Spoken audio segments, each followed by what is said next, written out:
Hey guys, it's Lucius, and once again it's time for another American Horror Story vlog. I was really scared I wouldn't be able to get this one out because my recording almost got screwed up by my cable, I don't know.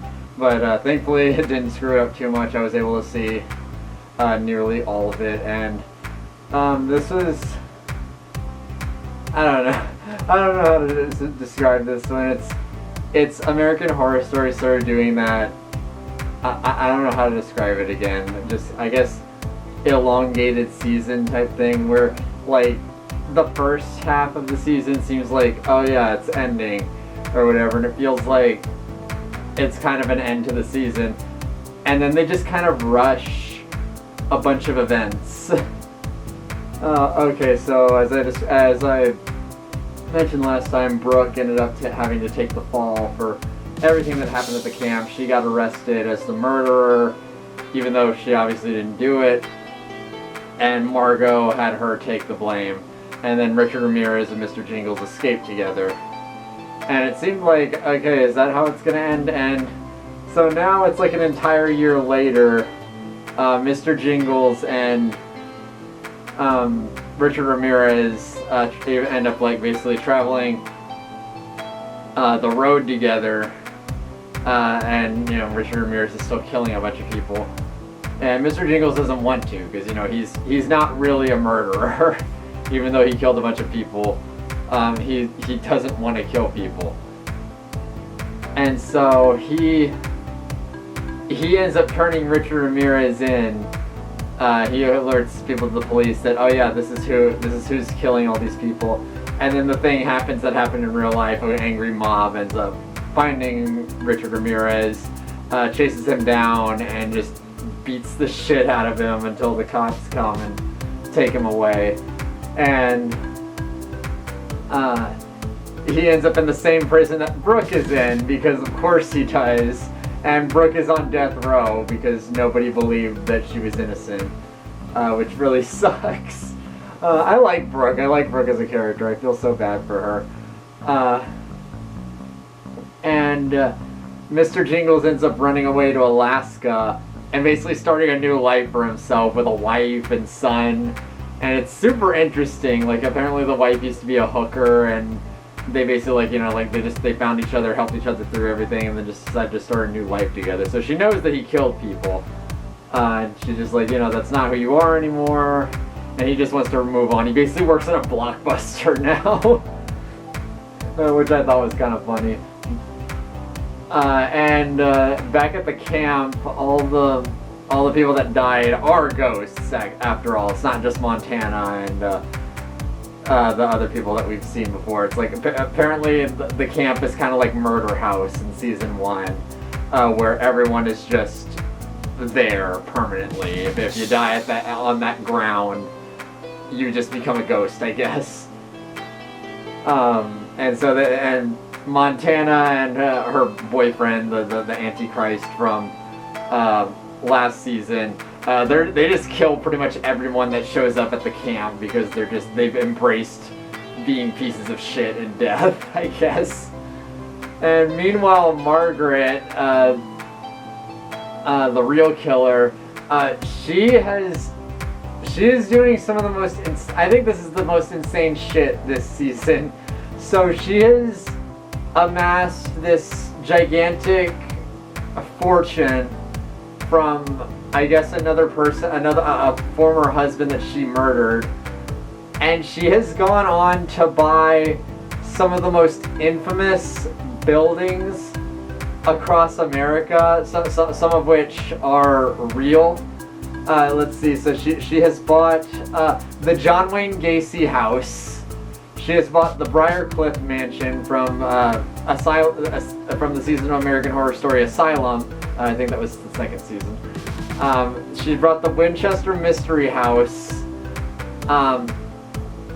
and she's bought the Charles Manson Spawn Ranch, and she bought the Ed Gein Ranch.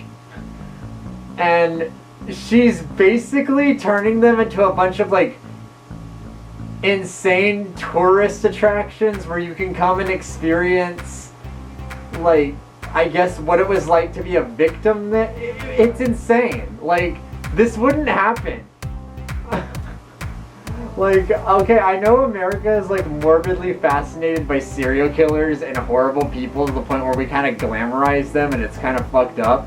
But this would be seen as so disrespectful and horrible that it would just not be allowed to happen. And they even like point out that with the Ed Gein thing, at the Ed Gein ranch, they apparently can't get it off the ground because the locals are like, yeah, you can't do this. We're not gonna let you do this. And especially with like the John Wayne Gacy house, she's running it like a bed and breakfast and putting someone dressed like Pogo the Clown, who, for those of you who don't know, was John Wayne Gacy's clown name because he was a clown in his spare time while he was killing people. And she wants there to be, yeah, Pogo the Clown there, to be scooping Rocky Road ice cream out of the crawl space where his victims were. It's insane. And I'm just like, what is she doing? Who is gonna be staying here? Like what mentally diseased people are gonna want to be staying here? It's crazy. And oh yeah, she's married to the porn star from the camp that apparently he survived. And he knows that she was the one that tried to kill him, and he's basically like blackmailing her. And she's just like, okay, well, I guess I can sleep with him and have him as my husband for like as a cover or whatever. And they're so insufferable. They're that couple that like absolutely hates each other, and they have this violently aggressive sex. And just talk to each other about how much they hate each other. Oh my god, it's such a weird fucking trope. I don't know. And so now she wants to throw a music festival at the camp at Camp Redwood, because apparently there've been murders going on there, and she wants to do the same thing with the camp. So she's gonna throw a big music festival there with Billy Idol as the headliner. And Richard Ramirez hears about this in prison, and he conjures up this big satanic ritual to go back to the camp and like kill everyone there or something. So yeah, he gets free again. I don't like this because it's messing with what actually happened with Richard Ramirez. He never escaped from prison. I don't think he did. Okay, I could be wrong. I have to look back at that. I'm pretty sure he didn't escape from prison.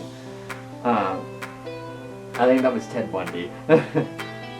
But Brooke ends up getting killed, but as part of Richard Ramirez's plan, she gets brought back to life with the fucking nurse from the camp, or the fake nurse, the one that set Mr. Jingles free.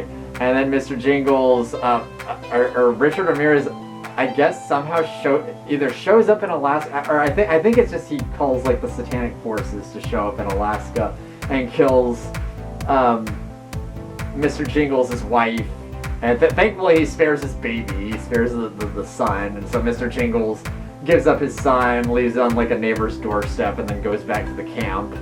And that's pretty much what happens in this entire episode. It's I don't know. I think it's starting to kind of go off the rails. Like it's American Horror Story seems to do this a lot. Where they'll around episode 5, it'll seem like the series is about ready to end, or not the series, but the season is about ready to end. But then they'll drag it out a little bit more, and they'll have so many things that are rushing. Like it's just like, oh, okay, this happens. Okay, now this happens. Cut to a year later, this happens. Cut to another year later, this happens. And it's just, okay, pacing, guys, pacing. I don't know.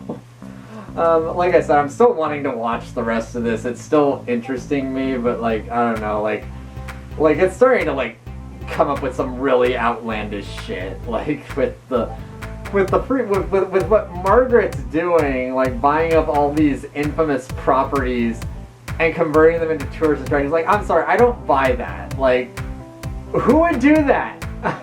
Like, or not even who would do that. Okay, yeah, I know some people probably would do that because this is America where we corporatize everything. We capitalize on everything. But the second someone would, like, that would be like buying Ground Zero and turning that into a tourist attraction. And I don't mean like a memorial where people come and visit it and pay their respects. I mean like a literal tourist attraction. Like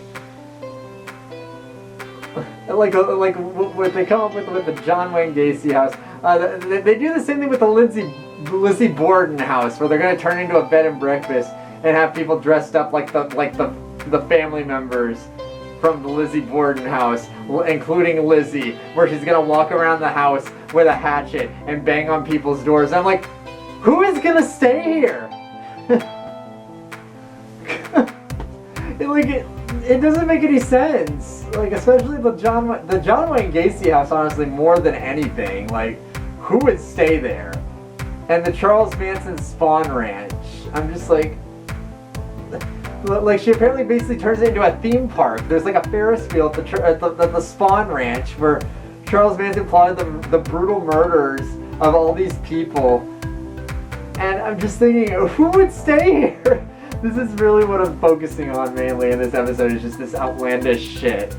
Oh, God. But like I said, I feel like this season's starting to go off the rails as it typically does. It seems like every other season of American Horror Story just isn't as good as the one before. But, I mean, this one isn't horrible. This isn't, like, hurting me to watch. This definitely so far isn't one of the worst seasons. I'm still at least interested, and I'm excited for the next episode. I want to see how this is gonna end. I want to see what more they're gonna do with this. So I think that's most of my thoughts on this one. So I'll see you guys next week. Later.